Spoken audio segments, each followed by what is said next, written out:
Welcome back, everyone, to the Cypress Sports Show, brought to you by Coach's Corner, your go-to spot before and after the games. I'm Jeff Russell here with Mark Slevcove. Today, we welcome Cypress Police Chief Mark Lauderback to the program. We'll get a quick update from Coach Crooks on this week's championship game against Crean Lutheran. We'll talk to some more athletes and staff members in our segment, How Well Do You Know? Coach, we are now in championship week. Big game. Both Crean Lutheran and us have taken care of business last week. Yep. Both undefeated. That sets up the championship game this Thursday. I can totally hear and feel the excitement already on campus. We're going to have excitement in the building. It's going to be a pretty cool day for sure. Oh, no doubt. We've done a great job. We're 4-0. Crean Lutheran's 4-0. Playing at their place Thursday night. Small facility. So it's going to be a great atmosphere to hopefully have a good ball game. Yeah, I mean, get there. We're going to say this a few times. Get there early. Parking is limited. Our side of the stands has limited seating. You want to make sure you get there and get a good spot. Be a part of that action and make it a positive experience for us. This is something that you guys will remember for the rest of your life. So be a part of that game for sure. What else do we got, Coach? All right, here's our update. Our boys football team, 41-20 victory over Valencia last week. Playing Crean Lutheran this week, going for a share of our fourth league championship in a row. Last week, Blake Cusimano caught 2 touchdowns, having a great season. Trevor Monteleone added 1 as well. The win sets up the league championship game showdown Thursday night at Crean Lutheran. Girls volleyball team played a tremendously competitive and spirited match Saturday afternoon against San Clemente in the second round of the Division II CIF playoffs. Both teams went back and forth before San Clemente beat us 18-16 in the 5th set. Great season for Coach Alex. Great season and career for our seniors. I was just cut a little short with that loss. Girls tennis earned a share of the league title with Valencia. Both teams finished 9-1. This is the 4th time we've shared the league title with Valencia in the last 5 seasons. The girls take part in the Empire League Finals this Thursday and Friday at the Seal Beach Tennis Center before competing in the team playoffs next week. Boys water polo team was defeated by Valencia 11-5. Boys are showing great effort, great determination, just lacking some offensive firepower to keep pace with these teams. An upset at Crean Lutheran, though, Thursday night, could find our boys water polo team getting into the playoffs. Cross country, both boys and girls are taking part in the Empire League Finals at Craig Park on Thursday afternoon. Top 3 teams qualify for the CIF prelims, and individuals can qualify for CIF as well if one finishes in the top 6 of the league, even if their team doesn't finish in the top 3.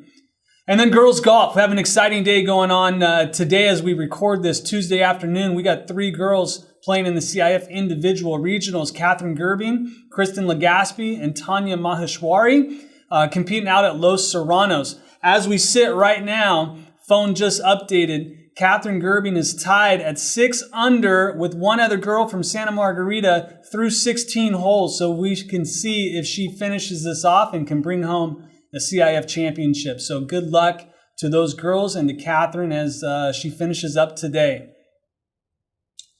Coach, one last thing with that water polo game. That game is going to be at the event center. Yeah, it's at the Woolett Aquatic Center in Irvine, right on your way down to Crean Lutheran. 5:15 boys varsity game. You can make it to that game at Woolett Center and then head right on down to Crean Lutheran for the football game. Yeah, it'll only take about an hour for that game, so definitely have enough time. Get out there, support them if possible as well. Our golf team is one of the stronger ones in CIF. Last year we did really well. Hopefully, again, this year we'll continue that, and it sounds like we're off to that start so far. Individually, 3 strong girls competing today, and then the team as a whole has a chance to play next week in the team championships. So hopefully they'll play for several weeks here. All right, well, this week is going to be exciting for sure. It's going to be worth it for you to make the trip to Crean and be a part of the game. We're playing the game at Crean High School, not at Portola. I know that was originally the case, but we are at the high school this week on Thursday. So for a quick insight into the game, we have Coach Crooks here with us today. Coach, thanks for being here as always. Thanks for having me. Coach, Crean's pretty talented, especially offensively this year. Their quarterback, Gavin Rogers, a senior, about 2,000 yards or so in passing, 35 touchdowns. He's a pretty mobile guy. As we look at him, are we looking to pressure him, or are we looking to maybe more keep him in the pocket? How do we prepare? Well, obviously got to look at all the other weapons they have as well. But for him, we just got to keep him in the pocket, keep him contained. I mean, he's very smart decision making. I think he only has 2 interceptions on the year. So to go 9 games, only 2 interceptions, 35 touchdowns, that's a great pass-touchdown relationship. So he does a great job protecting the ball and getting rid of it on time and stuff. So we just got to make sure we get him pressure and just cover for long periods of time. Yeah, we faced a couple other good quarterbacks, Capistrano Valley. How does he compare to the Capital Valley? He's one of the top ones we faced. I mean, I wouldn't say every week we go in preparing for good quarterbacks. So it's just another one that we're up against this week. Well, their best players, probably their wide receiver, Ty Benefield. He's got over 1,000 yards receiving this year. They do a good job of trying to get him the ball in different ways. How do we prepare for a player so versatile? We just got to find out where he is on the field and then make sure we have our checks in place. During practice, we kind of rep things of making sure we get our good playmakers to be, those guys on scout. So we like to do the best of the rest and make sure that we have our guys mirror their guys. So if number 2 is their guy, we're going to have Morrell be their guy, and we're going to have our guys cover him. And if we can cover Morrell, we should be able to be successful in the game. So, speaking of Morrell, Coach, offensively, I mean, Morrell's obviously been doing a great job, but we have other guys who we've been spreading the ball around to: Monteleone, Cusimano, Schneider. How important are those guys this week in the game against Green? It's going to be huge. We're going to need everybody to make plays and do everything and not just count on one guy. So we got to be able to spread the ball. We got to run the ball.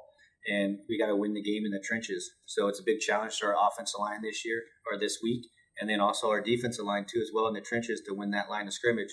But those guys having those as playmakers kind of takes off the pressure of our playmakers to make sure that he doesn't, have to make sure he just has to get the ball and catch and just play. It doesn't have to be forced to make the big play all the time because we have other playmakers like those guys to step in and take advantage of. So their line, their offensive and defensive line, I know we're work a lot on quickness for us. How big are they? How physical is their line? They're big and physical. I mean, they've done a great job. Coach Curtis has done a great job with his offense and having, tackle over and using different schemes in that, lining up and stuff. And, trying to get the ball to number Ty Benefield and everything else. But O-line wise, they're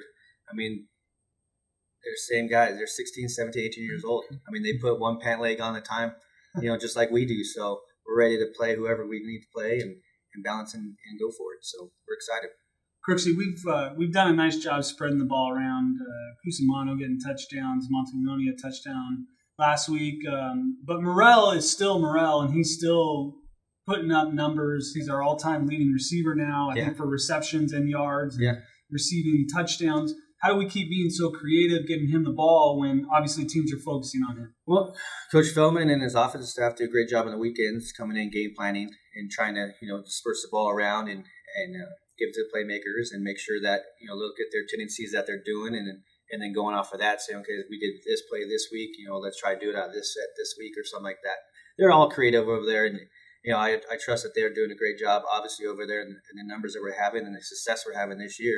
They got a good scheme they got going on over there. Coach, anything else for the viewers, the students, the fans? Anything else you want to tell them this week? Game's on Thursday. It's going to be a tight fit on their campus. We got to be loud. We got to get there early, take all the parking spaces, make it uncomfortable for them, and just make sure that come out with a victory and be league champions. You heard it here first. Let's make it uncomfortable for them, and that includes us, right? Take those parking spots, get in those stands, fill the bleachers, let them hear us, and make sure you're a part of the game. All right, we'll see you then. All right, thanks to Coach Crooks for the info and insight on Valencia. We're looking forward to tonight. Can't wait to get out there and support you guys. Before we talk to Chief Lauderback, let's check in with some athletes and staff members in our Subs and Grubs segment. How well do you know your league schools this week? Here's what they had to say.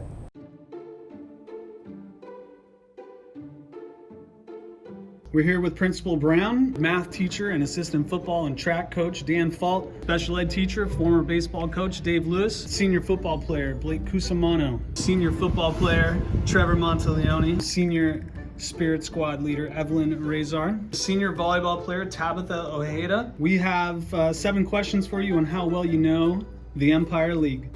1, how many teams are in our league? Oh gosh, I'd actually have to count them.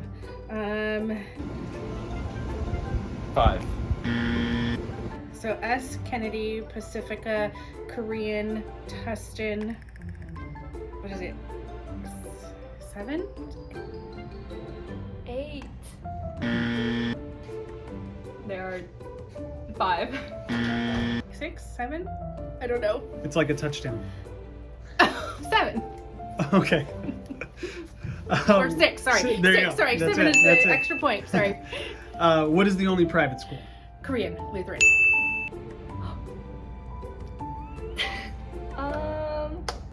Green Lutheran. Green Lutheran. Green Lutheran. There you go. And what city is Pacifica High School in? Garden Grove. That's a good question. They're like by Westminster. That would be the world famous Garden Grove. It's by Cypress as well. Yeah, it's like Not Long Beach. No. I don't know why I want to say Garden Grove, but What is it? Garden Grove. Okay. Not Cypress either. That's a good answer. On a map, what 2 schools are we between? Kennedy and Garden Grove. Or Pacifica. Well, I'll say Kennedy and Western, but I'm off a little bit. From our league. Kennedy and Pacifica. Kennedy and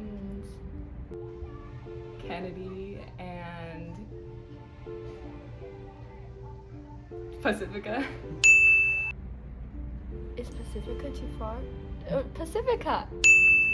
All right, in Tustin, we all know that the Tillers are from Tustin, but what is a Tiller? Oh gosh. Is it like a? I don't even know. I think that's some kind of a minor, I believe. A minor? Like a? I feel like it's like a cowboy or something like that. Cowboy? Okay. I don't know. I have no idea what tillers do. I'm assuming it's something with agriculture or something. And what school's mascot is a tiger? A tiger?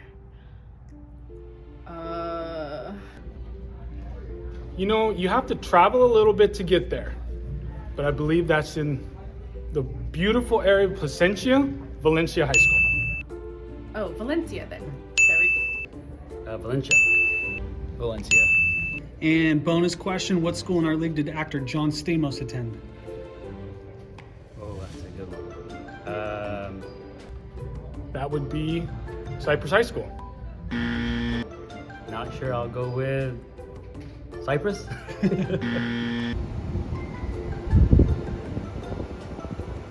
Pacifica.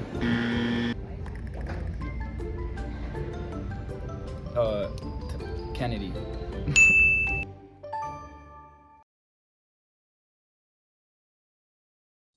Well, thanks to Subs and Gross for sponsoring How Well Do You Know? Next week, we're going to catch up with some athletes and staff and find out how well they know Cypress football as we move into the playoffs. Well, today, we are happy to welcome a longtime Cypress resident and still fairly new Chief of Police, Mark Lauderback, to the program. Chief, thanks for being here. Appreciate it. Thanks for having me. I appreciate it. Absolutely.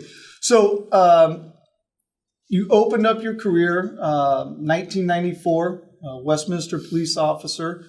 Before becoming chief in Westminster, you served as a patrol officer, a motor officer, SWAT team member, detective. Sounds like you kind of did everything.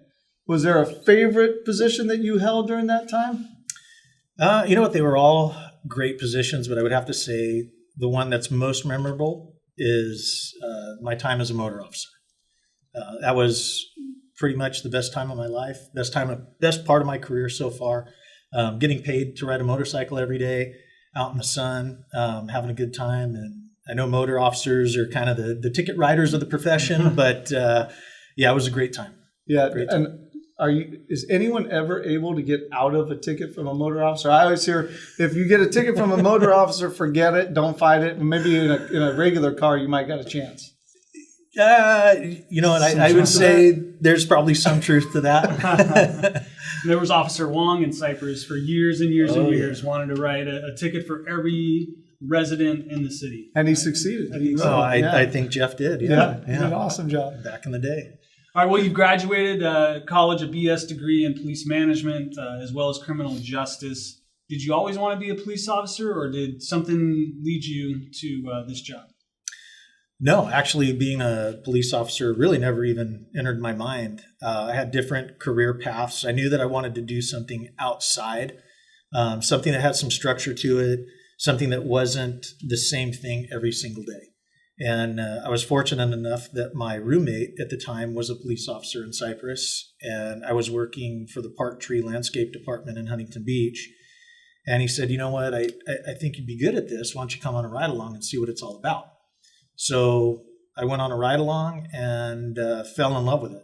I thought it was exciting. It was something different every day. I didn't have a boss looking over my shoulder saying, okay, it's 10 o'clock, take a 10-minute break and get back to work. It was pretty much, go out, help people, do things that you want to do. If you see something, do something. And that was it. It just kind of drew me to it. And that's where it all began. Now, you said you worked for the Huntington Beach Tree and Landscape Department. Enjoyed being outside. How's that working out for you now as the chief? Yeah, totally different from what I expected when I got into this profession. I never, in a million years, never dreamed that I would be sitting behind a desk wearing 4 stars on my collar as a chief of police. But everything happens for a reason. So I'm as excited today as I was back then, even though I'm sitting in a different seat. Well, you've obviously worked hard then to reach the position you're in now. Westminster PD, different responsibilities, instructor at Golden West Police Academy, sergeant in 2015, commander in 2017, chief of police in Westminster 2017, and now chief of police in Cypress 2021. How have all of those experiences helped you become an effective leader? And then how can our high school students use their own experience to help develop themselves? Well, you know what? I think it really comes back to being patient and understanding in your life there's certain steps that you go through as you go through your career, as you go through your high school career, or even a sporting career. You have to start somewhere. And exactly where you start, you need to master that craft. You need to understand what your strengths are and what your weaknesses are. You need to focus on your strengths and develop your weaknesses, and then be prepared to move on. You need to be vulnerable, listen to people, understand that people aren't there to tell you what your weaknesses are, to put you down. They're there because they care and they want to build you up and they want to see you succeed. And that goes in every walk of life, whether it's law enforcement, in education, in sports. We all have a base that we start at, and we need to be masters of that. So once you master that and you get the desire to challenge yourself and move up the ladder and take on different responsibilities, it's the same thing. It's always starting over, but remembering where you came from, remembering those things that taught you and made you the person you are today, that created this whole package to keep moving up and to keep challenging yourself. And never stop, never give up, never get down. There's days that it happens, and it happens in every profession. It happened with me and every step along the way. But at the end of the day, you set goals for yourself, and you let yourself be vulnerable to hear the things that you need to work on, and you develop those and keep working on it, and then you master what you've got. Next thing you know, you're the chief sitting in a chief's chair. Yeah. You mentioned that, like where you started, and always learning. And I know you were raised by your grandfather, who was a Navy vet. Here he ran a pretty tight ship at home with a lot of structure. Is that true? Very true. Yes. So how has that structured childhood helped you in your career? And how can our athletes understand when coaches are structured and provide that, base for them, what the benefits are for them? Well, it all goes back to discipline, at least the way I see it. And the household that I was brought up in, it goes back to discipline on the way you start things, the way you start your day. There's the leadership books out there, and one of them, super simple, it talks about making your bed every day. Mm-hmm. And that's the basis. You start with one thing, and we'll use the making of the bed, which I had to go through, and putting your clothes in the dirty clothes hamper and making sure you put your dishes in the dishwasher when you were done eating. And that creates structure in life as far as what your expectations are, and what is expected of you. When it comes to sports and coaches, I think it goes back to, again, just those basics was it John Wooden, sit down, and even though you're a great basketball player, we started back to the basics of putting on your socks, tying your shoes right so you don't get blisters, so you can go out there and perform. And it all sounds mundane, but there's a method to the madness. And even though we're good athletes, and there's some great athletes here at the school in baseball, football, basketball, volleyball, swimming, softball, those coaches are there for a reason. And they're there to instill discipline, making sure you don't miss steps, because that's how you become a champion. As you cover everything right, you listen, and you build on what you're being taught. So I think if you roll that all into, again, starting with, we'll talk about sports because that's what we're looking at. That's a great start, because that's where we are in school right now with education, sports, and then you move it up into professional world, and you got the world at your fingertips. And the sports concept, that team concept, police department is pretty much the same, right? I mean, it's a team. You rely on each other constantly in everything you guys do. It's all about that team philosophy and atmosphere. Yeah, it is. And you'll see this when you watch TV, or these cop shows, or these real life cop scenarios, or even out on the streets if you happen to be somewhere where the police are interacting. Well, you have a traffic accident. You have somebody there that's directing, monitoring, looking out. That's essentially the coach, giving people jobs and responsibilities, talking to witnesses, understanding investigations. Who's the lead investigator? You could say that's the quarterback or the captain of the team. And then you have your guys that are out there working, that are performing the day-to-day jobs at the incident, which would be your regular players that are out on the field. Everybody has a job, and we all have to work together as a team to accomplish the goal. And in sports, the goal is to win. And in law enforcement, the goal is to go home safe every night. And you can't do that by yourself. You have to do it with a collection of individuals around you that you all work together as a team for a common goal. You talked about your strengths and weaknesses, and certainly we're going to have successes and failures throughout life, and we hear you embrace failure as a way to learn and get better. How can failure make us better athletes? More important, better people? Well, I truly believe without failure, you cannot have success. And I always use this example as the Wright brothers. They failed several times creating an airplane, but they never gave up. They learned from their failures, they corrected those mistakes, and eventually they got a plane to get off the ground, and now we have the modern airplane. If they would have given up on their failure, where would we be? Where would Harley Davidson be if they gave up inventing the motorcycle? I embrace that. Failure is not a bad thing. Failure is a good thing. It makes us stronger. It builds character. It helps us to perfect our craft. You look at every sports athlete that's out there. You look at Michael Jordan. You look at Kobe. You look at Jerry Rice. All of them were failures. But they worked on their failures. They worked on their weaknesses, and they became successful. And I embrace that. If you don't fail, you're not trying. So take us back to the situation you were in, the arrest of the Cal Bear bandit, a known bank robber. Teamwork is vital in athletics. It's vital in positions you're in. How can you instill teamwork in your organization and your staff and your officers? And tell us about the Cal Bear bandit. Yeah, well, the Cal Bear bandit was an interesting case. It came out as a bank robbery in progress, and as I was the shift supervisor that day, and as we were all responding from different parts of the city to this call, We were getting updates that the person had actually taken a taxi cab to do a bank robbery. And they were able to get the cab number and a description of the cab. Lo and behold, that day we show up and there's taxi cabs everywhere. So everybody has a specific job in that. Somebody needs to go to the bank and get the information to make sure we're stopping the right vehicle, that we actually have a crime that occurred. That's one part of the team. The others are out there looking. I just was fortunate enough to be at the right spot at the right time and found that taxi cab. Initiated the car stop. The cab driver got out of the car wondering what was going on.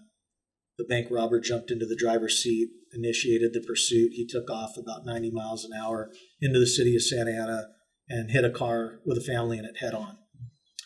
He jumped out. We went in foot pursuit, took him into custody, not knowing who he was, and then went back and rendered aid to the family that was trapped inside the vehicle he collided with.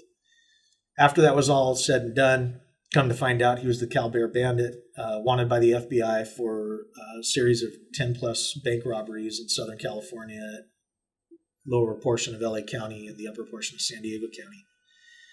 Looking at that whole thing, it took a massive amount of people to work together as a team, not just from the agency I was with, but from our neighboring agencies.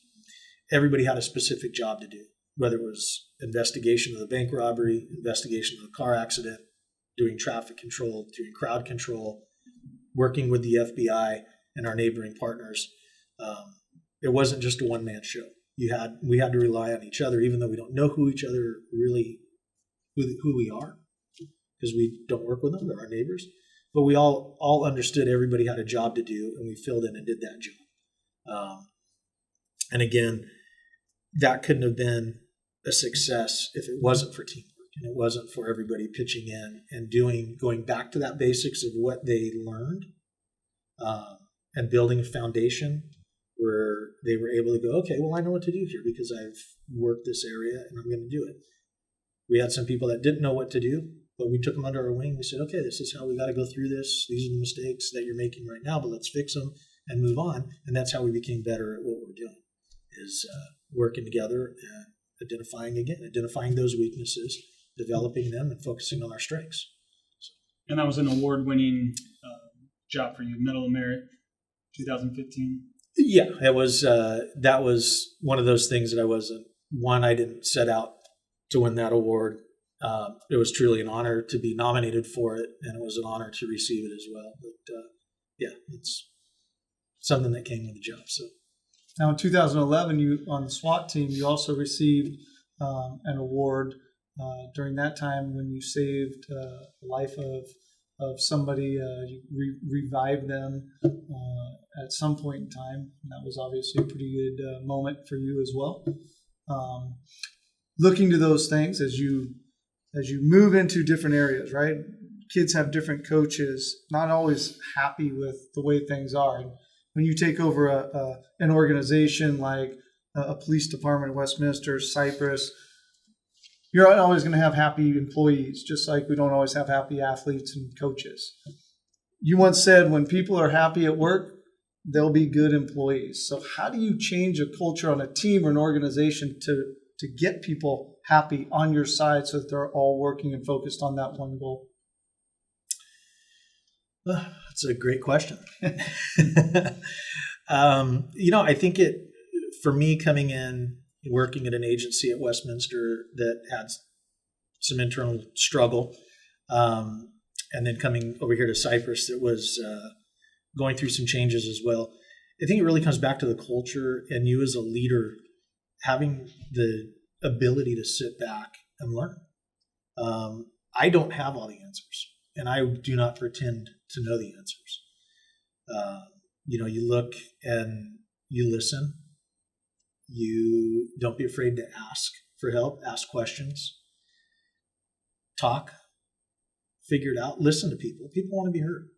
And I think truly that's part of being a good leader, is listening and understanding what your strengths are, what your vision is. And that's one thing you do have to make known, is what your vision, what your expectations are as a leader, and what you expect and what you accept.